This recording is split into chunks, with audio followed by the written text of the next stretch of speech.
মেঘনার দাউদকান্দি ব্রিজের টোল দিলাম। এখন প্রথম ব্রিজ পার হব। অনেকে হয়তো ভাবতেছেন বলা নাই কওয়া নাই, এভাবে রাস্তার মাঝখান থেকে কিসের ব্লগ শুরু করলাম। মূলত ঈদ উপলক্ষে বাড়িতে যাওয়া হচ্ছে, দীর্ঘ পথের জার্নি। প্ল্যান আছে ঈদ উপলক্ষে 400 কিলো রাইড করার। ভিডিও যাতে অতিরিক্ত বড় না হয়ে যায়, তাই ভাবলাম ঢাকা তো আপনারা ভিডিওতে সবসময় দেখেন, আজকে আপনাদের ঢাকার বাইরে থেকে পিক আপ করি এবং এখান থেকেই আপনাদের সফর স্টার্ট করি এবং আপনাদের সহযাত্রী হিসেবে একসাথে সফর করি। আমি হলাম আপনাদের সহযাত্রী। ভ্রমণ মূলত আমি করি না, ভ্রমণ করেন আপনারা। আপনারা কম্পিউটার বা মোবাইলের স্ক্রিনের মাধ্যমে ভ্রমণ করেন, আর আমি সেই ভ্রমণে আপনাদের সাথী হই। সহযাত্রী হিসেবে গল্পগুজব করতে করতে আপনাদের সাথে এই পথ পাড়ি দিই, আর এতে করে আপনাদের সফরের সাথে সাথে আমার সফরটাও ভালো কেটে যায়। চলুন শুরু করি আজকের সফর। এই সুন্দর রাস্তা থেকেই আমাদের আজকের সফরের সূচনা হোক। আমি আজকে যাব চাঁদপুর ও কুমিল্লার মাঝামাঝি একটা জায়গায়, কচুয়া থানা ও চান্দিনা থানা, দুই থানার একদম সীমানা ঘেঁষা একটা গ্রামে। ঢাকা থেকে যার দূরত্ব প্রায় 90-95 বা একটু কম হবে। কালকে ঈদের নামাজ পড়ে সেখান থেকে যাব নোয়াখালী, তারপর আবার ব্যাক করব রাতে রাতে। এই ঈদ উপলক্ষে হিসাব করে দেখলাম আনুমানিক 400 কিলোমিটার চালানো হয়ে যাবে। তার মানে হলো ঢাকায় আইসাই ইঞ্জিন অয়েলটা পাল্টায় ফেলতে হবে। ভালো হয়তো যদি ঢাকা থেকে বের হওয়ার আগে পাল্টা ফেলতাম।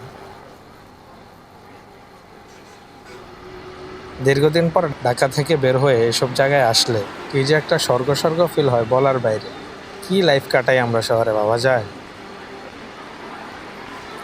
আমরা জীবনে দরজাপে নিজেরা কত ব্যস্ত করে ফেলছি যে সামান্য বেসিক যে খোলা বাতাস, সবুজ গাছপালা, এগুলো আমগো ভাগ্যে নাই। এসব দেখতে হলেও আমাদেরকে আলাদা প্ল্যান করতে হয়, শহর ছেড়ে আসতে হয়। অথচ এগুলোতে আমাদের বেসিক প্রাপ্য ছিল। আমরা যেমন কোনো প্ল্যান বাদেই নিঃশ্বাস নেই, ঠিক সবুজতা, গাছপালা, এগুলো তো এমন আয়োজন ছাড়াই পাওয়ার কথা ছিল। শহর বানানোর নামে উৎসব করে গাছপালা কাটা শেষ করলাম, সাথে সাথে পরিবেশ মারলাম, পাখি মারলাম। অথচ একদিন পেছনে তাকায় দেখি বাস্তবতা নিজেদেরকে মেরে ফেললাম।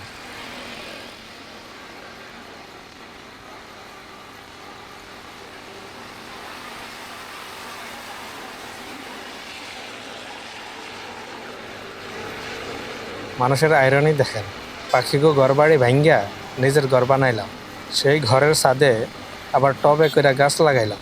সেই গাছ থেকে আইসা যদি পাখি একটা দুইটা ফল ফুল খাইয়া ফেলে, আমরা আবার সেই পাখির ইট পাটকেল মেরা ভাগাই দিই। পাখিরা মনে মনে ভাবে এই কোন ইসরায়েলি বাহিনীর গপ্পরে পড়লাম। আমার ঘর আমার বাড়ি দখল করে তোরা ঘরে উঠাইলি, আমি কিছু কইলাম না, অথচ একটা ফলের লাগি এমন আচরণ করলি। ওয়েল ডান বস। একটা জিনিস খেয়াল করে দেখেন, কথায় আছে না, কার্মা ইজ এ বিচ। আমগুলোর লাগে ঠিক সেটাই হয়েছে। আমরা পাখির বাসা ভাঙছি, এরপর নিজের ঘর বানাইছি। কিন্তু দেখবেন গ্রাম থেকে কোনো মুরব্বীরা ঢাকায় আসলে আমগো বাসা বাড়ি দেখে কি বলে, এমা এরম হইকের বাসার মতো ছোটো ছোটো রুমে গুনির ভিতরে মানুষ থাকে কেমনে? মানে পাখির বাসার মতো ছোটো ছোটো রুমে মানুষ কিভাবে থাকে? গ্রাম থেকে শহরে এসে আমরা আসলে বেশি দূরে যাইতে পারি না, উল্টা নিজেদেরকে পাখির বাসায় আবদ্ধ করে ফেলছি। ওই যে একটা গান আছে না, পরের জায়গা পরের জমি ঘর বানায় আমি রই, আমি তো সেই ঘরের মালিক নই। আমার কাছে মনে হয় এই গান মূলত পাখির ঘর বাড়িতে আমরা থাকি যে সেটাই বোঝানো হয়েছে। কিন্তু আমরা নিজেদের দায় মুক্তির জন্য এটার মিনিং আধ্যাত্মিক দিকে নিয়ে গেছি। আমার ভিডিও নিয়মিত দেখলে সব কিছুর এমন অসাধারণ মিনিং ও বিশ্লেষণ শিখতে পারবেন। খেয়াল করলে দেখবেন শহরের মানুষের লাইফে ভিন্ন কোনো অ্যাক্টিভিটি নেই। প্রতিদিন একই কাজ, অফিস করো বাসায় আসো, ঘুমাও, আবার অফিস করো বাসায় আসো, না হয় রান্নাবান্না করো, বাচ্চাদের স্কুলে নাও, আবার আনো। এর বাইরে তেমন কিছুই নেই। খেলাধুলা কয়টা পোলাপানের ভাগ্যেই জুটে। একটা খোলামেলা পার্কে বসে বন্ধু বান্ধবের সাথে আড্ডা কয়জন মানুষে অ্যাফোর্ড করতে পারে? মেজরিটি মানুষের একমাত্র বিনোদন একদিন প্ল্যান করে রেস্টুরেন্টে খাইতে যাওয়া, এটাই, আর কিছু না। জাস্ট রেস্টুরেন্টে সপ্তাহে একবার বা মাসে একবার খাইতে যাওয়া কবে থেকে বিনোদনের অংশ হয়ে গেল? সত্য বলতে শহরে আমাদের লাইফটা অনেকটা ছিঁড়ে অনিচ্ছি টাইপের হয়ে গেছে।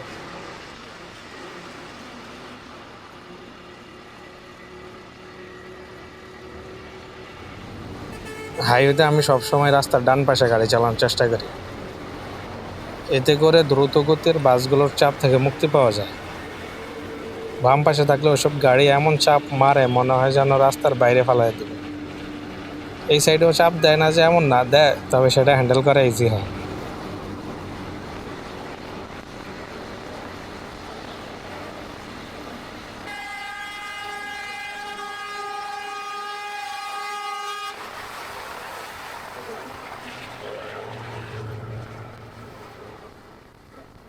যারাই হাইওয়েতে বাইক চালান তাদের বলতেছি, দ্রুতগতির গাড়িগুলোকে চলে যেতে দিবেন।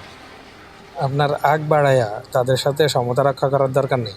আপনি নিরিবিলি যান, না হয় 2 মিনিট পরে পৌঁছাবেন, সমস্যা তো নেই। একটু আগে দেখলাম হেলমেট ছাড়া পোলা পাইন টাইপের 2জন বাইক নিয়ে যাচ্ছে। এত জোরে বাইক চালাচ্ছে যেন ঘন্টাখানেক আগে ছেড়ে যাওয়া কোনো বাসকে ওভারটেক করা লাগবে। কী দরকার ভাই হাইওয়েতে এমন উথামথাম করার? আস্তে ধীরে গেলে না হয় 10 মিনিট পরে গন্তব্যে পৌঁছাইবেন, সমস্যা কি তাতে? কখনোই বাড়ি না ফেরার চেয়েও কিছুটা দেরিতে বাড়ি ফেরাটা ভালো না? কেউ আপনার সামনে দিয়ে ধুমাইয়া বাইক টান দিলে অথবা অন্য যে কোনো গাড়ি হোক না কেন, আপনি তার সাথে পাল্লা দেবেন না। আপনি আপনার মতো ধীরে ধীরে যাবেন। তার রাস্তা সে মাপো, আপনার রাস্তা আপনি দেখেন। ওই তো দেখেন, বাইকে করে বাড়িতে যাওয়া আরও মানুষ পাওয়া গেছে। অনেকজনই পাইলাম যারা বাইকে করে যাচ্ছে। রাস্তায় এমন বাইকারদের দেখলে আপন আপন লাগে।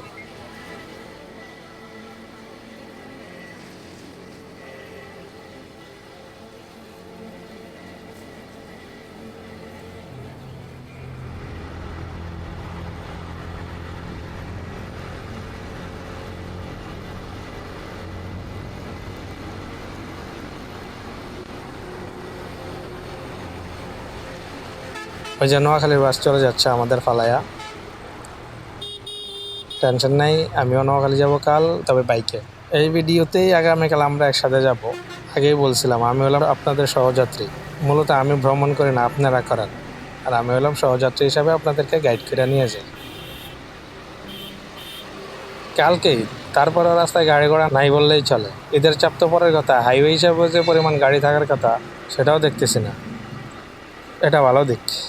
এবার মানুষ যেমন স্বস্তির সাথে বাড়ি যাচ্ছে তা আসলে কল্পনার বাইরে। কিছু ভালো জিনিসের প্রশংসা করতেই হয়। ঈদ উপলক্ষে পরিবহন ভাড়াও বেশি নিতে পারে নাই বাস কর্তৃপক্ষরা। ভোক্তা অধিকার থেকে নিয়ে সংশ্লিষ্ট সবাই খাটছে এবার। খুবই ভালো লাগতেছে গাড়ি চালায়া। রোজা অবস্থায় একটা ভয় ছিলাম রোদে জ্যামে পড়ে যায় কিনা আবার।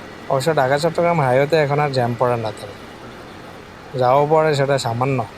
আগে তো এই রোডে একটা আতঙ্ক ছিল জ্যামের, কারণ কাশপুরের জ্যাম, দাউদকান্দির জ্যাম, গৌরীপুরের জ্যাম, এরপর ফেনীর জ্যাম। বাইরে ভাই, ফেনীর জ্যাম এত বড় হইতো যে চট্টগ্রামের দিকে যাওয়া বাসগুলো কুমিল্লা থেকে নোয়াখালীর রুটে ঢুকে যেত, তারপর সমনি হয়ে দুনিয়া ঘুইরা তারপর যাইতো। ওই সময় নোয়াখালীর রোড এত চড়া ছিল না, তাও এটাই অপশন হিসেবে বেছে নিত চালকরা। কত সময় যে নষ্ট হইতো বলার বাইরে। আমার এখনও মনে আছে, একবার গ্রাম থেকে ঢাকা যাচ্ছিলাম, তখন চান্দিনা থেকে নিয়ে দাউদকান্দি পর্যন্ত জ্যাম লাগছিল। দাউদকান্দি পর্যন্ত সত্যিই ছিল কিনা জানি না, তবে মানুষ সেটাই বলতেছিল। 1 ঘন্টার মতো দাঁড়ায় থেকে অপেক্ষা করে দেখলাম আসলে গাড়ি চলে কিনা, জ্যাম ছুটে কিনা। কিন্তু পরে দেখলাম গাড়ি জায়গা থেকেও লড়ে না। খেয়াল করে দেখলাম অন্য দিকের লেন খোলা, মানে কুমিল্লার দিকে যাওয়ার লেন তখন খোলা ছিল। তাই আর ঢাকার বাসে না উঠা ডিরেক্ট কুমিল্লা বাসে উঠছে। সেখান থেকে ঢাকার ট্রেনে উঠছে। ট্রেনের সিট ছিল না, প্রচুর ভিড়ে দাঁড়ায় দাঁড়ায় তারপর আসছে। এরপর আবার মরার উপর খাড়ার গা। সেই ট্রেন আবার ক্রসিংয়ে পড়ছিল। 10টা বাজে ট্রেনে উঠছি, নামছি প্রায় মাগরিবের সময়। পুরা সময় দাঁড়াইছিলাম মানুষের ভিড়ে, পা ব্যথা হইয়া শেষ পুরা। নাইমাই মাগরিব বা আসরের নামাজে দাঁড়াইছিলাম যদ্দূর মনে পড়ে। অনেকক্ষণ দাঁড়ায় থাকার কারণে পা তো ব্যথা। নামাজে যখন সেজদার বৈঠকে গেছি, এত আরাম বলার বাইরে। ওই যে বুজুর্গরা বলে না, সেজদাতে প্রচুর মজা। আমিও সেদিন টের পাইছিলাম, সেজদাতে আসলেই মজা।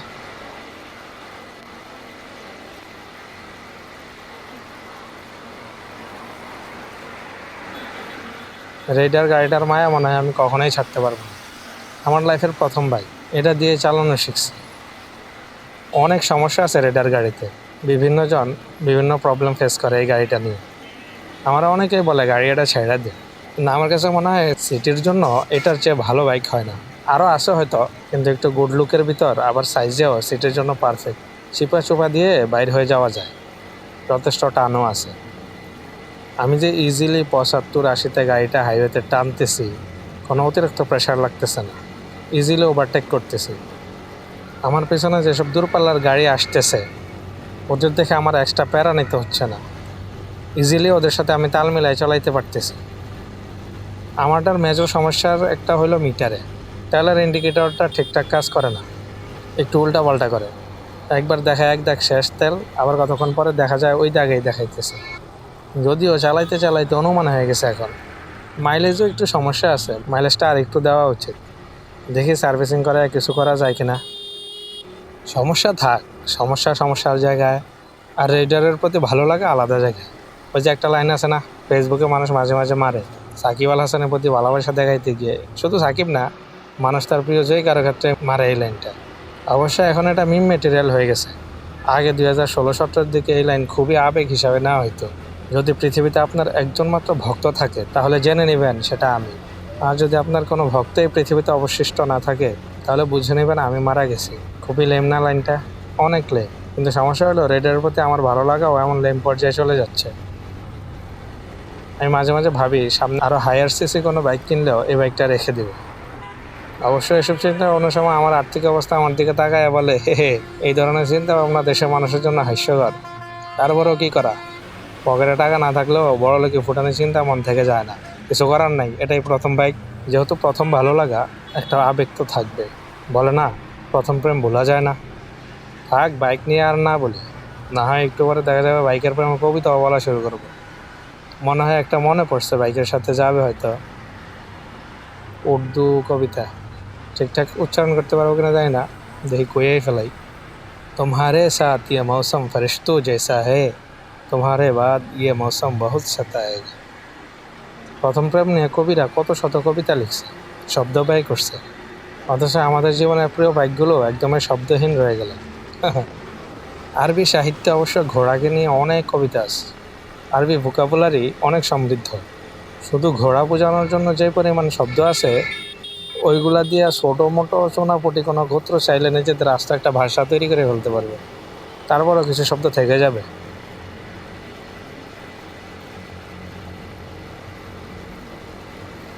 ঘোড়া যেহেতু যুদ্ধযান ছিল তখন, তাই যেই কবি যেমনে পারছে ঘোড়ার নতুন নামে ডাকছে। ঘোড়া তখন মানুষের স্বপ্নের বাহন ছিল, ধরেন বর্তমান লাক্সারি কার কিংবা স্পোর্টস কারগুলোর মতো আর কি। এখন যেহেতু ঘোড়া আর যান হিসেবে ব্যবহার হয় না, আমরা বাইকাররা ঘোড়ার জন্য ব্যবহৃত শব্দগুলো বাইকে জুড়ে দিতে পারি। হিসন, খয়লুন, ফারাসুন, এরপর জাওয়াদ না কি জানি একটা শব্দ আছে, এরপরে আছে জামালুন। না, জামাল মনে হয় উটেরে কয়, ঘোড়া না। আমগো দেশে মানুষের নাম হয় জামাল মিয়া। আরবিতে মিয়া মানে হলো 100, শব্দটা হলো মিয়াতন আর কি, মানে আরবিতে 100 বুঝার। তার মানে জামাল মিয়া মানে 100 উট। আরে না, মজা করলাম। এই জামাল মানে সেই জামাল না, দুই জামালে একটু পার্থক্য আছে। আমগো ইকার আর দীর্ঘ ইকারের মতো পার্থক্য। আপনি যদি বাংলায় লেখেন বেশি ইকার দিয়ে, এর মানে হলো অতিরিক্ত। আর যদি দীর্ঘ ইকার দিয়ে লেখেন বেশি, তার মানে বেশ ধরছে এমন কেউ, যেমন ছদ্মবেশী অথবা হঠাৎ বেদুইন বেশি এক লোক এলো তার কাছে। জাস্ট ইকার আর দীর্ঘ ইকারের পার্থক্যে অর্থ চেঞ্জ। আরে এই ব্যাস, আমার আগে যাই গিয়া, এটা কিছু হইলো না? রেডারের উপর থেকে আস্থা উঠে যাচ্ছে দিতে। আচ্ছা যাক, প্যারা নাই। উটের জামাল আর নামের জামালও জাস্ট একটা আলিফের পার্থক্য। মিমের পর টান আছে, জামাল মানে সুন্দর, জামিল জামাল একই টাইপের নাম। আরে বাপরে বাপ, এতবার জামাল জামাল করছে যে ওই গানটার কথা মনে পড়ছে। কি জানি গান আছে না, জামাল জামাল জামালু জামাল কদু। এই জামাল আবার ফার্সি শব্দ সম্ভবত, যতদূর জানে ফার্সি ফোক সং থেকে অনুপ্রাণিত ছিল এই গানটা। এই জামালের মানে সম্ভবত প্রিয় বা প্রেম এমন কিছু একটা হবে আর কি। গৌরীপুরে এই এরিয়াটা এত জোস, পুরো হাওড়া এরিয়ার মতো লাগে পানির সময়। ইচ্ছা আছে ড্রোন কেনার, কখনো ড্রোন কিনলে এই জায়গাতে মাস্ট একবার ড্রোন উড়াবো।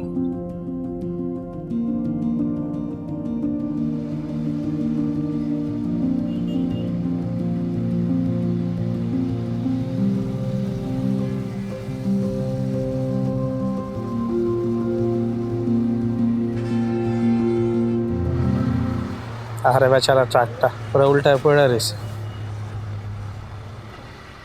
অনেক বাইকাররে দেখি বাইকের নাম রাখে, দেখি একটা ভালো আরবি শব্দ পাই কিনা যেটা ঘোড়াকে বোঝায়, তাহলে সেটাই বাইকের নাম রেখে দিব।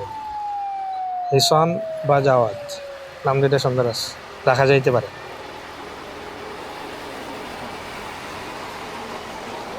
ওরে, আমি এখন যে জায়গায় যাবো সেই জায়গার বাস এটা, একদম ওই জায়গার আশেপাশে ওটা লাস্ট স্টপ। খুবই লোকাল কোয়ালিটির বাস ছিল এককালে, এখন নাকি ভালো করছে একটু। দীর্ঘকাল হয়ে গেছে এই বাসে চড়ি নাই। বাইক না থাকলে হয়তো উঠা লাগতো ঈদ উপলক্ষে, কারণ গাড়ি শর্ট থাকলে মাঝে মাঝে বাধ্য হয়ে উঠা লাগে। সমস্যা হলো এই লোকাল বাস যে আমার ওভারটেক করে চলে গেল, আমার পেছনের পিলিয়ন তো বাড়িতে গিয়ে আমার কথা শোনাবে। সামনে গিয়ে অবশ্য অনেকক্ষণ বসে থাকবে, যাত্রী ওঠানামা করাবে, ততক্ষণ আমরা বাড়িতে থাকবো।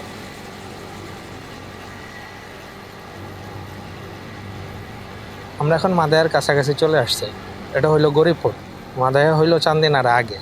আমরা মাদায়া দিয়ে ভিতরে রোডে চলে যাব। সেখান থেকে শুরু হবে গ্রামের ছোঁয়া, গাছপালা, ক্ষেত খামার। এখন যদিও পরিবেশের সবুজতা কম, তারপরও গ্রামের সৌন্দর্য তো সব কিছুরই ঊর্ধ্বে। সেসব রোডও আপনাদের দেখাবো।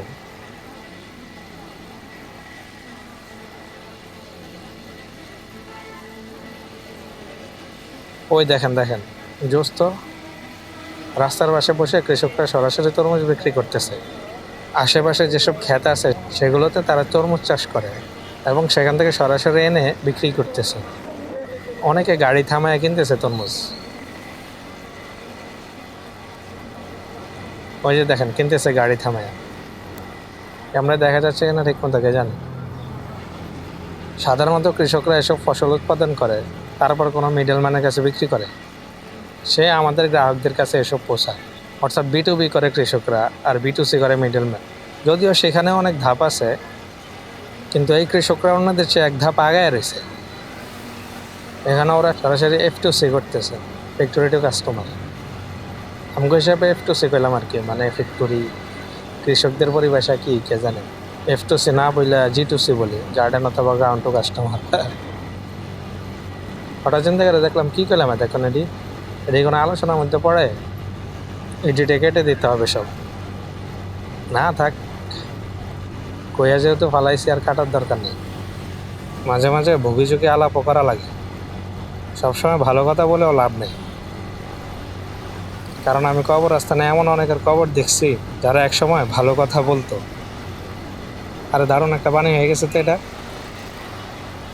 বাণীতে বাণীতে আপনাদের সহযাত্রী বাইকার ভাই ও কবিগুরু মিনহাজ। যদি উক্তিটা অনুপ্রাণিত, সেই হুইভেরার বিখ্যাত সেই উক্তি অবলম্বনে আমি কবরস্থানে সেসব লোকের কবরও দেখেছি যারা মরে যাওয়ার ভয়ে কখনো যুদ্ধ করেনি।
বাইকারদের ডেস্টিনেশনের চেয়েও জার্নিটা বেশি এনজয়েবল হয়। কাঙ্ক্ষিত সেই গন্তব্যে পৌঁছে যত না ভালো লাগে, তার চেয়ে বেশি ভালো লাগে পাড়ে দিতে থাকা এই পথটা। অনেকটা হ্যাপিনেসের মতো। বলে না, happiness is a journey, not a destination. বাইকারদের ট্যুরগুলো মূলত এমনই। এখানে গন্তব্যের চেয়ে জার্নিটাই মুখ্য, জার্নিটাই গন্তব্য।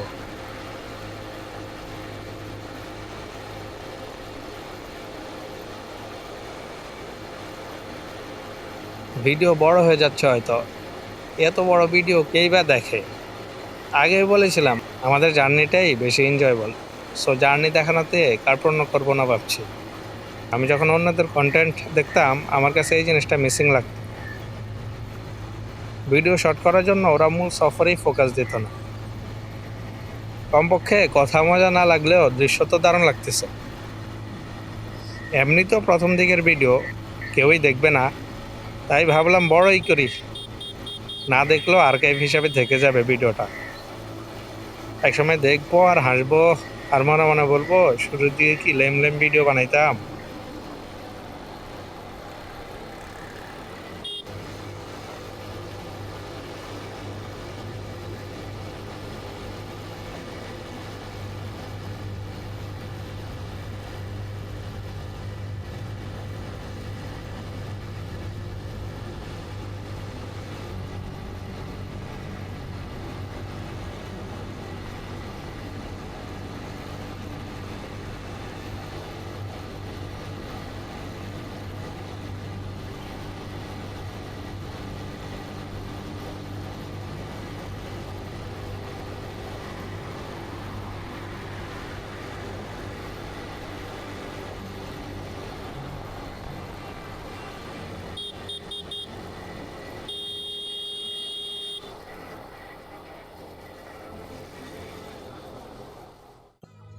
আমরা হাইওয়ে ছেড়ে অভ্যন্তরীণ রোডে চলে আসলাম। রাস্তাঘাট দেখতে ভালোই লাগতেছে। এতক্ষণ বিশাল বিশাল বাসটাকে লয়ে খেলছি, এখন সিনজি আর অটোর লগে লড়া লাগবে।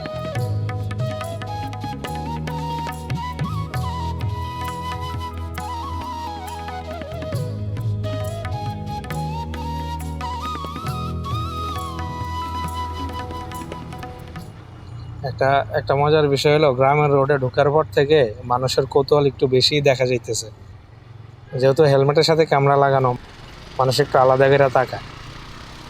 এটা বিব্রতকর এই মুহূর্তে আমার জন্য। সাধারণত গ্রামের এদিকে মানুষজন এই ধরনের কাউকে দেখে না, তো তাই একটু কৌতূহলী আর কি। সিনজি থেকে কম বয়সী এক ছেলে জিগায়, ভাই পেজের নাম কি?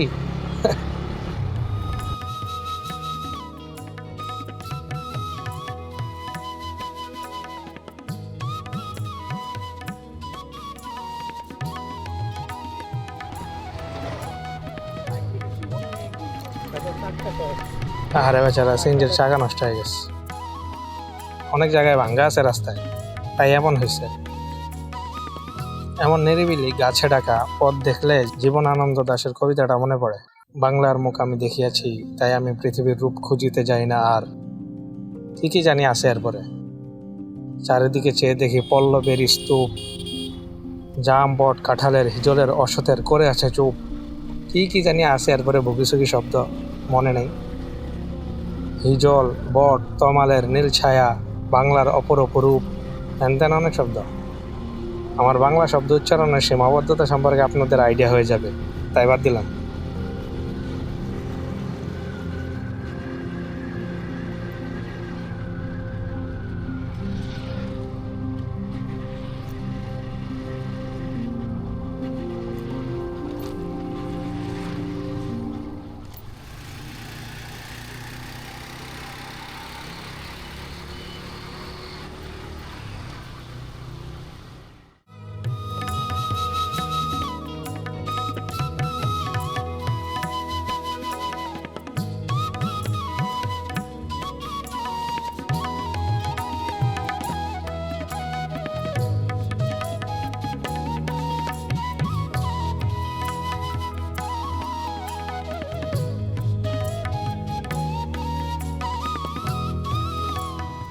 এই যে দেখেন, এত সুন্দর গাছপালা ঘেরা পথ না দেখাইয়া যদি ভিডিও ছোট করে ফেলি, তাহলে আপনাদের সাথে অন্যায় করা হবে না?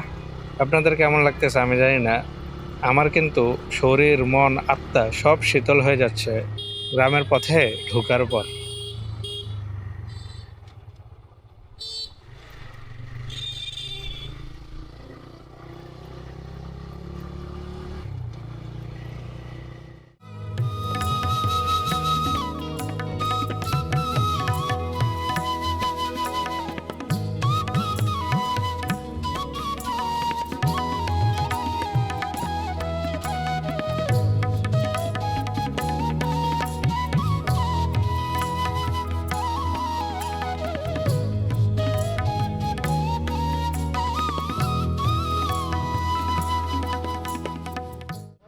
একটা জিনিস খেয়াল করে দেখবেন, গ্রামে আসলে সময় অনেক স্লো হয়ে যায়।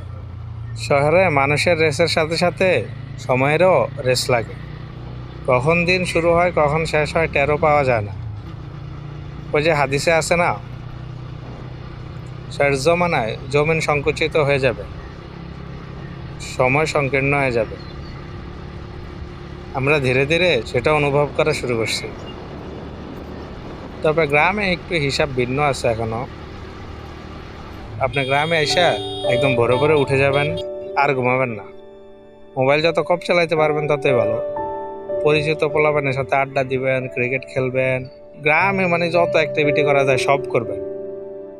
দেখবেন সেই পুরাতন সময়ের মতো লম্বা দিন অনুভব করতেছেন। একদম দিন শেষই হইতেছে না এমন না, কিন্তু শহরে যেমন হুটহাট সকাল আসে বিকাল আসে এমন মনে হবে না আর কি। যাক, বেশি কথা না বলি, বিরক্ত না করি, গ্রামের রাস্তা এনজয় করেন।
সামনের রাস্তা ভাঙা, তো সামনের ভিডিও আর না দেখাই, একেবারে বিকালের গ্রাম দেখাবো। ক্রিকেট খেলতে আসছে একটা জায়গায়, এখানে দর্শক হিসেবে বিশেষ একজনের উপস্থিতি দেখতে পারতেছি। অনেকদিন পর গ্রামে আসলে এইসব দেখতেও ভালো লাগে। আর যারা সবসময় গ্রামে থাকে ওরা ভাবে, আরে এইসব কি, গরুই তো, এটা আবার দেখার কি আছে। ক্রিকেট খেলা শেষ, তাই ভাবলাম একটু বিকেলের আকাশটা আপনাদেরকে দেখাই।